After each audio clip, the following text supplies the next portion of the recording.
Salutare tuturor și bine m-am găsit la un prim episod pe acest canal. Eu sunt Alex de la 2XA Gamers și bine m-am găsit la un început de carier mod în FIFA 14. Da, știu că este târziu, însă este un fel de miniserie până va apărea FIFA 15. Nu vom începe din Liga a doua sau chestii clișee din astea. Vom juca cu Manchester United și vom încerca să aducem Manchester United la nivelul la care a fost în fiecare an, adică mai mereu. Însă nu în ultimul timp. Se pare că jucăm și în Champions Cup într-o grupă cu Dortmund, Napoli și Real Sociedad. Mă rog, asta nu va fi greu. Și da, ce să mai vorbim, o să revin cu transferurile și cu primul meci. Bun, în primul și în primul rând vreau să-l cumpăr pe Zlatan Ibrahimovic de la PSG. După cum știți, un jucător bestial, o să le ofer 45.000 pe el. Sau nu? Ba da, n-am ce pierde. Este Zlatan, unul dintre cei mai buni jucători ai lumii. Și da, să vedem dacă vom mai face bani, vom mai cumpăra jucători cu transferuri. Se pare că acceptă cei de la PSG, îi vom da 315 salariu, 20% bonus și crucial player. Să vedem dacă va accepta Ibrahimovic să vină la Manchester United. Oferte pentru Javier Hernandez, poți să pleci. Nu ești bun de nimic. Cel puțin mie nu-mi place când joacă acest Javier Hernandez. Pe De Gea nu-l dau. Exact cum am spus mai devreme. Zlatan acceptă contractul și doamnelor și domnilor, uitați ce zeu avem la această echipă. Dar nu este singurul zeu pe care îl voi cumpăra. Zeu. Mai mult un monstru pe Hulk de la Zenit. Să vedem cât cer cei de la Zenit. Le pot oferi 30 de milioane pe el. Da, cam atât ar cere. Le pot oferi 30 de milioane și mijlocașul nostru dreapta. Dar nu pe Valencia, da? Pe Nani îl păstrăm.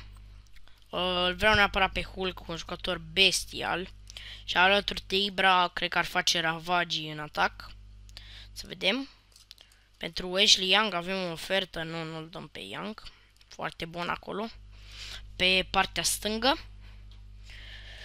După cum am spus, vreau ca Manchester United să fie ce a fost odată. Să vedem.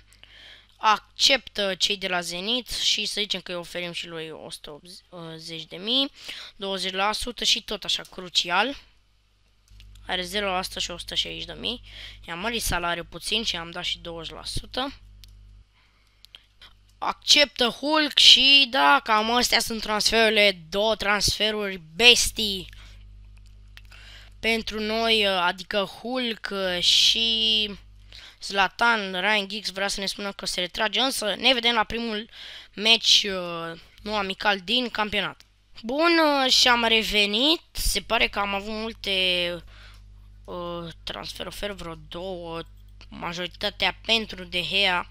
Însă nimeni nu poate înțelege că nu vreau să-l dau pe De Gea. Pentru Tom Cleverley, nu prea am ce face cu Tom Cleverley, dar pe cât să-l dau? Pe 13.000?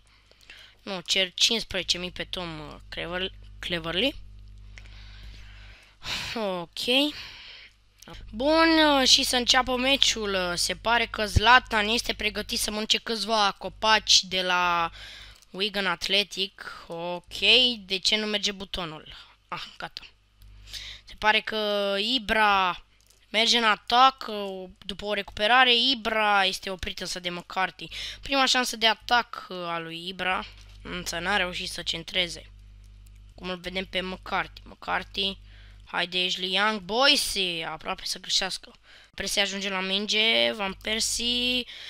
Ce pasă către Ibrahimovic! N-am fost foarte atent cum să șutez și ratez. Prima mare ocazie în acest meci, însă o ratez și ce contraatac!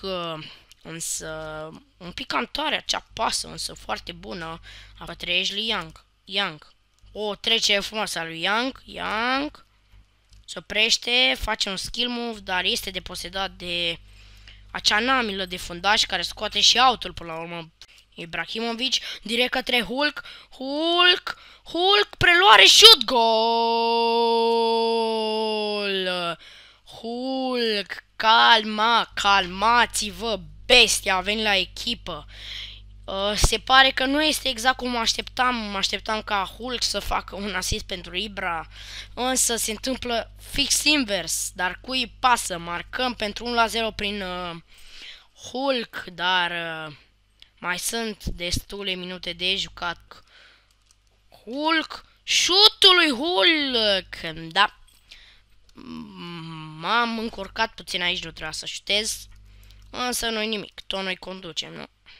Vidic către Kagawa către Ashley Young, haide Young, accelerează Young, nu se uită în spate Young, ajungea mingea la Van Persie, se blochează puțin jocul, Holt, în momentul în care se blochează jocul, McMahon apără De Gea, de fapt mai bine zis prinde De Gea, însă am degajat foarte prost și au cei de la Wigan Athletic, Ashley Young, ce pasă către Van Persie, însă n-ajunge Van Persie la minge și prinde Al-Habzi. Kagawa către Van Persie, mamă, Van Persie, nu mai joci nimic, a venit Ibra. Ok, ei ar vrea să centrez cu Ibra. Kagawa va centrarea lui Kagawa direct către Ibra. Hulk, șutul lui Hulk, ce șut dădea Hulk, mamă, ce m-am încurcat aici. Ce șut ar fi fost acel șut al lui Hulk, un gol frumos probabil, însă în continuare 1-0. Da, aici se termină prima repriză, în continuare 1-0, revenim cu a doua repriză. Da, revenim cu a doua repriză, fără nicio schimbare la ambele echipe. Să sperăm că vom câștiga acest meci. Se pare că Kagawa recuperează, Kagawa trece printre doi adversari, centrare însă cam proastă acolo. Melanie, Van Persie, mamă Van Persie, dacă dădești tu pasa mai repede Van Persie. Melanie, acum către Holteanul ăsta, Kagawa, dă fix în Espinoza Kagawa. Michael Carrick. N-apuc să dau pase din nou. Pare că se dă fault. Normal că se dă fault. Și au o lovitură liberă bună. Pot marca din această lovitură liberă. Centrare bună. Dă cu capul în Vidic.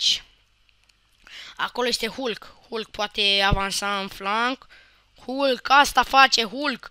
Haide Hulk. Poți să o faci. Hulk.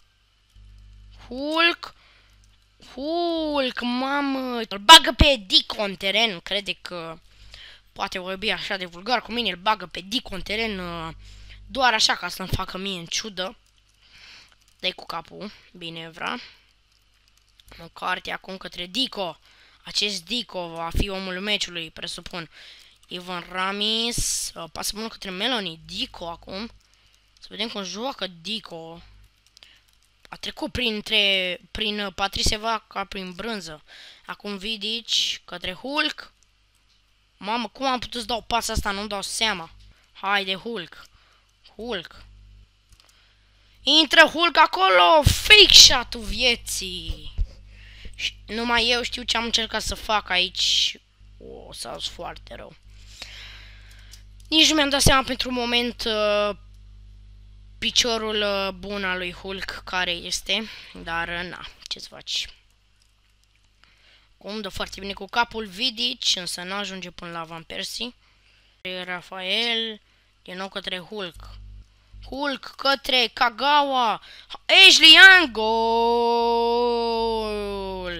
Ashley Young marchează minutul 90 doar pentru a majora rezultatul și probabil că acesta este momentul în care Manchester United câștigă Supercupa Angliei.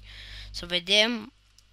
Nu prea mai au ce să facă, de fapt chiar n-au ce să facă cei de la Wigan. Să deposedez, însă nu mi-am dat seama că Rooney poate rămâne fără stamina. Șutul lui Van Persie. Hulk, centrare. Mamă, câte ocazii pe final! Ce fază! Cu multe ratări această fază și se termină meciul. Se pare că noi, Manchester United, câștigăm Supercupa Angliei. Incredibil. Jucătorii la Wigan Athletic n-au de ce să fie spărați, n-au avut nicio ocazie. Sau au avut una sau două maxim. E Ibra acolo cu Carrick și cu Young. Se bucură. Vreau doar să văd când ridică trofeul deasupra capului. Și cupa, Super Cupa Angliei, este la Manchester United. Incredibil acest meci. Avem un transfer ofer pentru Wayne Rooney. Și dacă voi accepta, ce aș putea face cu aceste 40 de milioane? Chiar nu văd nimic ce aș putea face cu ele. Dacă voi accepta, cu aceste 40 de milioane pot face doar... Pe cine aș putea eu să iau de 40 de milioane? Nu o să iau pe nimeni, pentru că dau... Accept această ofertă. Nu o să vă spun momentan de ce. Asta va fi o surpriză. Da, și după cum am spus, îl vom cumpăra pe James Rodriguez. Sau eu, cel puțin pe el, vreau să-l cumpăr, să-l pun pe postul de Ceame. O să le ofer 34 pe el. Și un Ceame. Adică să vedem ce Ceame mai avem pe aici. Pe Kagawa, să zicem. Îl trimitem pe Kagawa și 34 de milioane pe James Rodriguez. Da, se pare că Monaco nu acceptă, însă transferul de Ceame îl vom face în episodul viitor. Doar ce acesta se termină pentru că a fost primul episod, am jucat doar Supercupa. Însă nu uitați, dacă vreți să vedeți ce se întâmplă în continuare, abonați-vă, dați un like, un share, un subscribe. Da, mă rog, abonați-vă. Și nu uitați, până data viitoare, eu am fost Alex și ce să mai vă salut.